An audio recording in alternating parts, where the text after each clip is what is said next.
You need to modify your social media marketing campaign based on your online business type. I know this video is going to throw a lot of people off, but people need to understand this. One of the major reasons why a lot of otherwise intelligent and experienced social media marketers fail to get the results that they're looking for is the fact that they're using the wrong approach. Their approach to social media marketing and the websites they're promoting is a one-size-fits-all approach. Now, you don't need me to explain to you why that's a bad idea. It doesn't work in most areas of your life, and it definitely doesn't work when it comes to social media marketing. You can't look at this project with the mindset that as long as you pull traffic from social media platforms, then you can use the exact same method and the exact same communication tactics, regardless of the online entity or business you are promoting. Since we're using content to develop relationships on social media platforms, this one-size-fits-all approach is even more fatal. I mean, it's a bad enough idea as it is, but if you were to use a content-based campaign, it gets even worse. The reality is that different business types require different content and publishing strategies.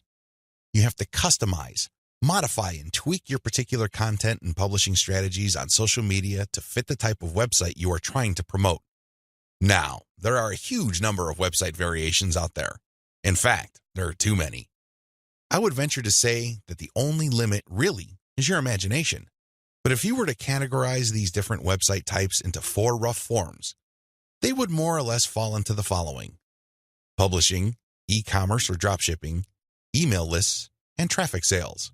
Again, there are many variations of these, but if you were to look at the different types of businesses out there, you can pretty much reduce them to these 4 types. When you study these closely, they have different needs. They have different features that must be addressed. Otherwise, you're not going to get the results you're looking for. Unfortunately, a lot of social media marketers would try to promote a blog the exact same way they would try to promote a dropshipping or e-commerce website. Similarly, somebody who is essentially just trying to sell their social media traffic is trying to do content marketing like somebody with a blog. It doesn't work. It doesn't make any sense. The bottom line is obvious. Different strategies require different content types. You must start with the type of online entity you are promoting. Are you promoting a blog? Do you have a website that uses a lot of articles? Do people contribute content? Well, you have a publishing website. Do you have a dropshipping online store? Maybe you built it with Shopify and you use Oberlo to get products from AliExpress. When people buy stuff from your storefront, your software orders the materials from AliExpress and you keep the difference. Maybe you sell from your own inventory. It doesn't really matter. You run an e-commerce website. This is very different from a publishing business. Similarly, if you make your money through your mailing list, you can't market on social media the same way as you would if you had an online store. Again, different strategies require different content types. What do you have available? Now that I've gotten you thinking about how special your specific website target is, I need you to look at the different content types available to you. You need to think outside the box. You need to look at all the available options out there and how you can create content that is tailored to your specific type of online entity.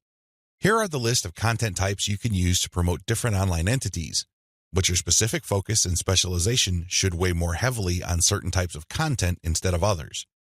Audio clips, slideshows, infographics, diagrams, blog links, videos.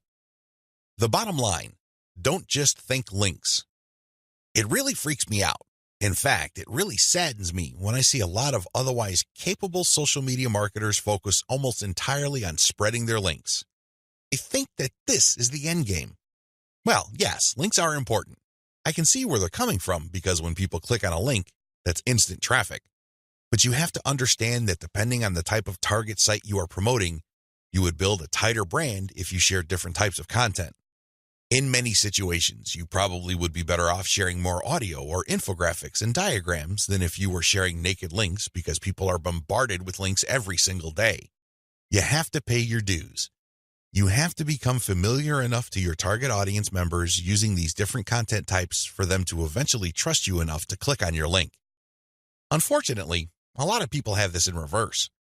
They start with the links, and when they get desperate, they then use other types of content. At that point, they're a day late and a buck short. Don't do that. Instead, use the derivative content first and then play up the links. Also, not all of these formats work with your particular style of website. I would suggest that you look at your competitors first and pay close attention to the type of content they are currently sharing. What kind of format do they use? Are they sharing mostly picture quotes? Are they focused primarily on video? Do they have a special fondness for diagrams? This is not random. This is actually telling you all you need to know about how to appeal to your target audience members. This is no time to be revolutionary and come up with something new completely out of left field. That's not going to work. There's a reason why your competitors are not doing this. At this point in the game, you should focus on what everybody else is doing and reverse engineer their formats. Once you have established a distinct brand, then you can experiment with different formats, different ways of doing things, and possibly coming up with something that is distinct to your brand. But until and unless you reach that point, you need to focus first on reverse engineering what everybody else is doing. In other words, let them do your homework. Focus on what they're doing right and build on it. Figure out their areas for improvement and come up with a more compelling offer. Pay attention to what they're not doing. Avoid those because obviously it doesn't pay. I hope I'm being clear here. Make sure that your content types as well as your sharing strategies fit the type of business you're in. A little bit of reverse engineering can definitely go a long way.